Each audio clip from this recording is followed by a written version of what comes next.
anak-anak sekalian, sekali lagi selamat pagi. Wah, ada yang belum sarapan, ada yang sudah. Shalom. Orang tua kalah semangat dari anak-anak ini ya. Saudara-saudari terkasih, seperti biasa saya kalau berkhotbah tidak panjang, tapi ada syaratnya. Apa itu? Tidak boleh mengantuk. Khotbahnya pendek tapi umat dilarang mengantuk. Ya. Pada hari ini sebagaimana saya sampaikan tadi dalam kata pengantar, kita datang mendengarkan sabda Tuhan, sekali lagi diingatkan satu hal tentang perutusan kita menjadi saksi Kristus di dalam tugas kita masing-masing. Ya. Ada prodiakon, calon prodiakon ditanya oleh pastor paroki, jadilah prodiakon. Dia mengatakan, aduh pastor, saya ini tidak pantas untuk pegang tubuh Kristus, saya masih merasa tidak pantas. Tugas lain dikasih, ada orang diminta untuk menjadi lektor misalnya, aduh saya belum layak untuk menjadi pelayan Tuhan, dan sebagainya, ada banyak alasan. Dan itu menjadi halangan untuk melayani Tuhan, untuk menjadi saksi Tuhan. Mengapa saya mengangkat hal ini?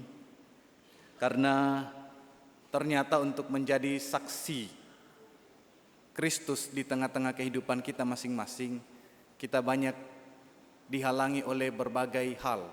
Salah satunya tadi itu rasa tidak pantas, sehingga kita tidak bisa menjadi pelayan. Padahal kalau dipikir, siapa sih yang pantas?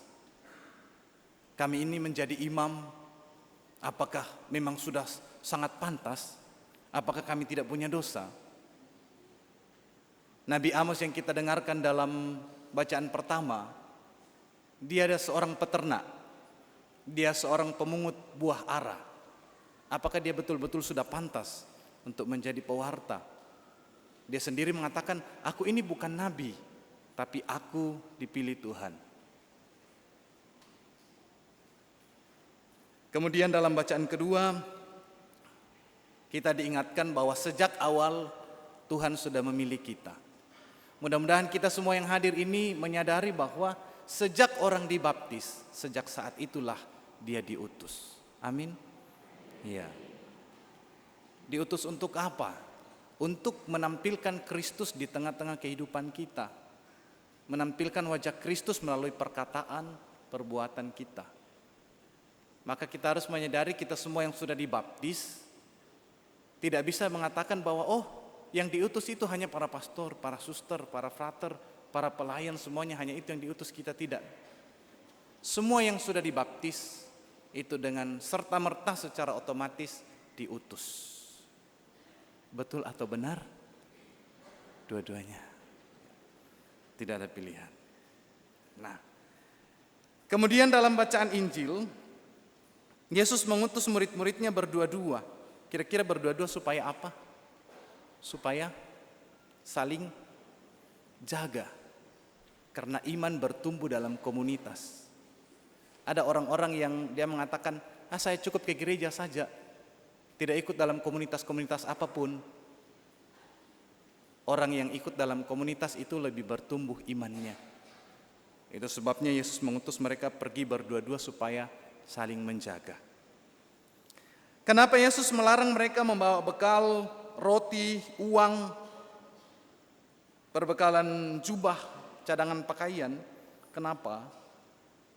Ada dua hal.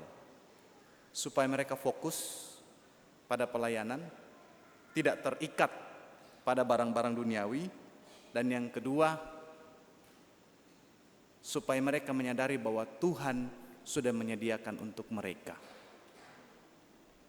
Kita orang-orang yang percaya, kalau kita diutus, saya dalam berbagai pengalaman, percaya bahwa Tuhan akan mencukupkan apa yang kita butuhkan. Amin. Ya.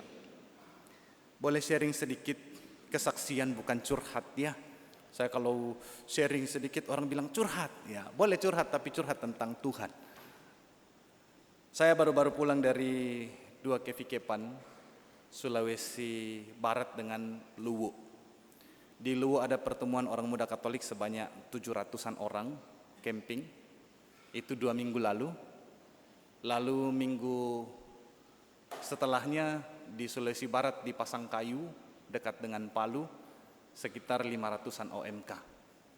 Dan itu berurutan. Kami camping di Luwu selama 5 hari. Pulang ke Makassar hanya 2 jam di Makassar, menyetir dari jam 11 siang, tiba di Pasangkayu jam 7 pagi, tanpa menginap, ya, dan menyetir sendiri. Sebelum Youth Day, nama kegiatannya Youth Day, saya dipenuhi kekhawatiran, mampu ndak ya? Saya dari Luwu perjalanan selama 20 jam, lalu lanjut lagi ke Baras, dari jam 11 pagi sampai jam 11 siang sampai jam 7 pagi, mampu enggak saya? Sementara di tempat camping kita tidak bisa tidur nyenyak. Yang pernah camping pasti merasakan. Tidak bisa tidur nyenyak karena banyak kegiatan dan banyak orang yang ribut. Tapi saya berdiri di sini hari ini, itu berarti saya mampu melaluinya.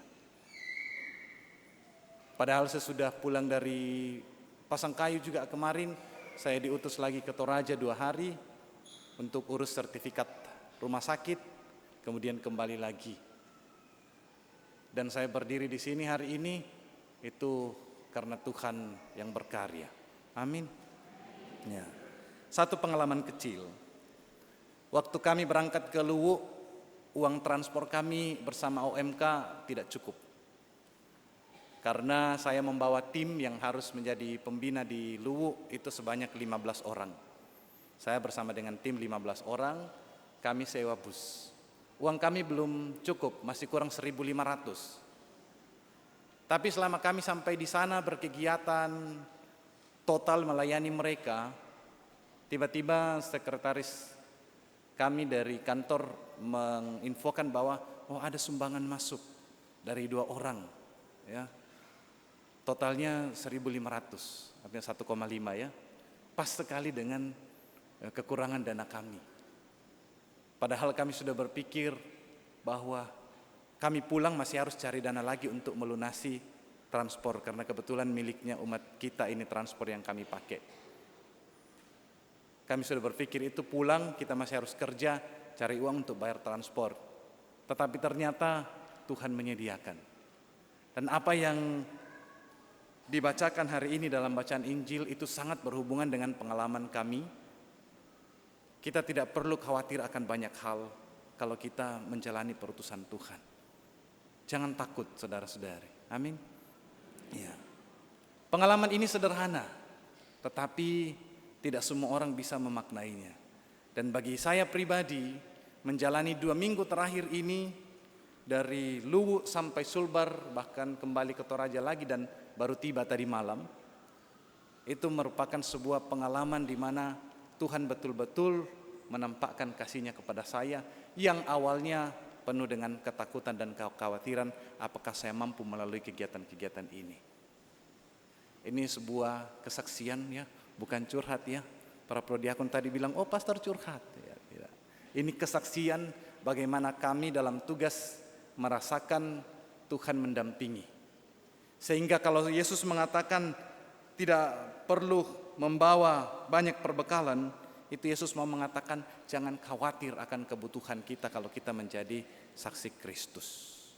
Maka demikian pula saudara-saudariku sekalian, Anda menjadi saksi Kristus di tengah setiap pekerjaan perutusan Anda, jangan pernah khawatir, Tuhan pasti menyediakan apa yang kita butuhkan. Saudara-saudariku terkasih, semoga sabda Tuhan hari ini meneguhkan kita bahwa dalam kehidupan ini kita tidak perlu takut, tidak perlu khawatir dalam banyak hal kalau kita sungguh-sungguh menjadi saksi Kristus. Tuhan pasti menyediakan bagi kita apa yang kita butuhkan. Semoga demikian. Amin.